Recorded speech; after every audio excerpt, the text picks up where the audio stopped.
Welcome to the last breakfast. Please enjoy the video.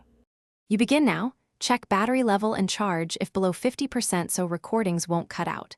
Insert a micro SD card or select internal memory. This prevents storage errors. Press the power button once to enter standby and watch the LED. Red often means ready, blue may mean Bluetooth. Once done, set audio quality in menu. Higher kbps yields clearer sound but uses more space. Make sure to name the first file or note folder to avoid lost clips later. You press REC and begin speaking. Watch the timer and input meters to avoid clipping. If you need cleaner audio, attach an external microphone or use line-in for mixers because onboard mics capture ambient noise. Adjust gain so peaks stay below red.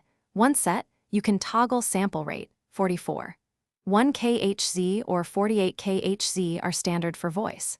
Make sure to pause between segments to create clear files, and label takes immediately in the recorder or your notes for easy retrieval.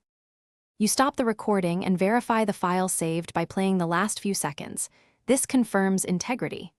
Next, connect the recorder to your computer via USB or eject the micro SD card to transfer files. Drag and drop preserves file names. Once done, safely eject the device to prevent corruption. If you encounter no sound, check that mute is off, gain isn't 0, and storage isn't full. Then test using headphones or a simple voice memo to isolate hardware versus settings issues. Thanks for watching. If this was helpful, leave a like and consider subscribing. See you next time.